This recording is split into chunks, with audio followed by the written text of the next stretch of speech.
하나님의 원하심. 그렇게 놀라운 거듭남의 경험은 새로운 생명의 시작에 지나지 않습니다. 우리들 가운데서 자기가 왕의 자녀로서 상속받고 있는 것을 충분히 깨닫고 있는 사람은 거의 없다고 나는 생각할 때가 있습니다. 우리는 실제로 그렇습니다. 하나님의 자녀들 가운데서 패배 인생을 살고 있는 사람들이 있으므로 인해 나는 슬픔을 느낍니다. 아직 구원받지 않은 남자와 여자들에게 우리는 하나님의 자녀들에 대한 잘못된 인상과 잘못된 관념을 줄 때가 있습니다. 우리는 하나님의 상속인이지만 여러분은 이것이 어떤 의미인지 알고 계십니까? 만일 당신이 거듭난 그리스도인이라면 당신은 글자 그대로 그리스도와 함께 공동 상속인이며 그것은 하늘과 땅에서 가장 높은 권위로부터 오는 것입니다. 하나님의 말씀은 그것을 보증하고 있습니다. 우리가 거듭났다면 하나님의 상속인입니다. 예배소서 1장 12절에 이렇게 기록되어 있습니다. 이는 그리스도 안에서 전부터 바라던 우리로 그의 영광이 찬송이 되게 하려 하심이라. 우리는 믿음에 관해서 이야기하며 그리스도께 대한 우리의 믿음을 강조합니다. 그렇지만 우리의 구원의 대가를 지불하기 위하여 성부께서 예수 그리스도를 보내주셨을 때 성부께서 예수 그리스도께 대해 가지고 계셨던 믿음, 신뢰만큼 위대한 믿음은 결코 없었습니다. 맨 먼저 하나님은 예수 그리스도를 신뢰하셨습니다. 그것이야말로 믿음의 진정한 모범이며 하나님은 이 모범을 우리에게 주셨던 것입니다. 13절과 14절은 계속됩니다. 그 안에서 너희도 진리의 말씀 곧 너희의 구원의 복음을 듣고 그 안에서 또한 믿어 약속의 성령의 인치심을 받았으니 이는 우리 기업의 보증이 되사 그 얻으신 것을 구속하시고 그 영광을 찬미하게 하려 하심이라. 그 안에서 너희도 믿어 우리는 다음에 성령의 이 놀라운 인치심에 초점을 맞춰 보기로 하겠습니다. 우선 맨 먼저 용서를 받아들이는 사건이 있어야 합니다. 예수님이 십자가에서 행하셨던 일을 믿음으로 받아들이는 것입니다. 그 순간 하나님 아버지는 당신의 천부가 됩니다. 그리고 나서 다른 일이 일어납니다. 내가 그것을 몇 번이나 거듭거듭 반복해서 말하는 것을 여러분은 들었을 것입니다. 당신이 죽음에서 생명으로 옮겨진 것을 그분의 영과 당신의 영이 함께 증거하여 주시길 나는 기도합니다. 그것은 어떤 것일까요? 당신이 그리스도로 당신의 구주로서 영접하는 그 순간 삼위일체 하나님의 세 일격 모두가 활동하십니다. 당신의 죄사함에 대해 예수님이 당신을 위해 행하신 것을 당신이 받아들이고 그분을 당신의 개인적 구주로서 받아들이는 순간 창조자이신 성부 하나님은 당신의 천부가 되셔서 당신은 하나님의 대가족 안으로 양자로 입적되며 그리스도의 몸 안으로 태어나게 되는 것입니다. 그것과 동시에 성령께서 자신의 인치심을 그 사람 위에 행하셔서 성령의 인치심을 확실하게 하시는 것입니다. 너희도 또한 믿어 약속의 성령으로 인치심을 받았으니 그것이야말로 참으로 성령께서 우리의 영과 더불어 증거해 주신다고 성경이 말씀하시는 의미입니다. 우리는 자기가 거듭난 것을 어떻게 알 수 있습니까? 우리가 그것을 설명하기는 불가능합니다. 우리가 가진 어휘로는 우리가 경험한 것을 묘사할 만한 말이 전혀 없기 때문입니다. 그러므로 의심하는 사람과 믿지 않는 사람은 이해할 수 없는 것입니다. 그렇지만 그 순간 성령께서 그 사건 위에 인치셨을 때 그분의 영 성령은 우리의 영과 더불어 우리가 사망에서 생명으로 옮겨진 것과 우리가 하늘 아버지의 양자로 입적되어 그리스도의 몸 안으로 태어난 것을 증거해 주시는 것입니다. 그리고 우리 자신은 너무나 분명히 아는 것입니다. 잠시 기다려 주십시오. 믿는 자가 그리스도의 몸 안에 있다는 것과 하나님의 상속인이라는 것에는 우리들 중 대부분의 사람이 아직 깨닫지 못하는 것이 있습니다.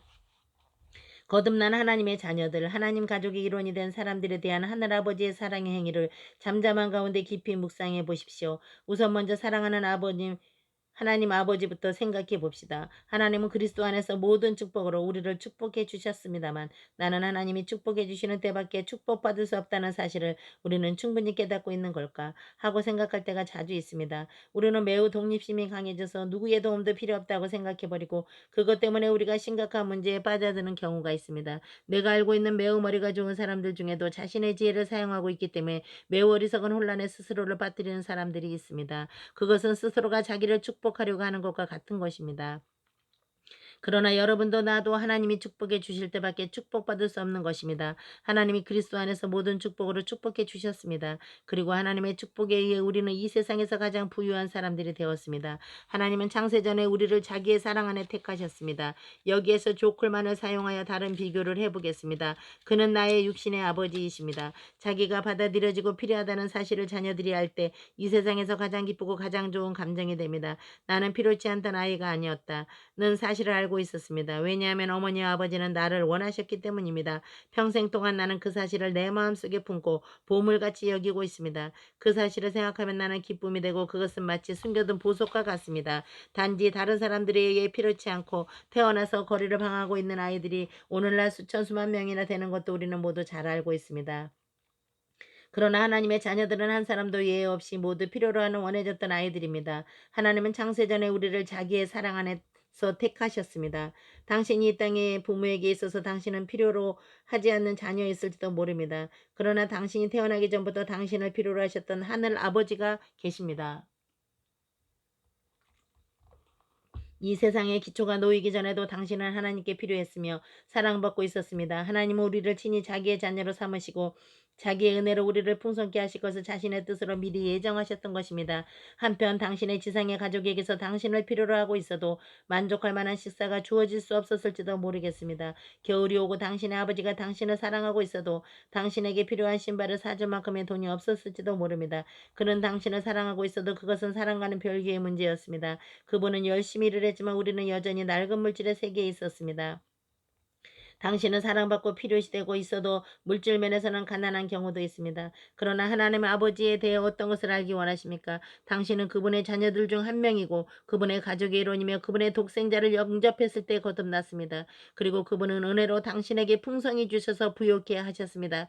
그분의 자녀는 누구 한 사람도 가난하지 않습니다. 우리는 잘못된 가치관을 가지고 있으며 올바른 가치관으로 돌아가야 할 필요가 있다고 나는 가끔 생각합니다.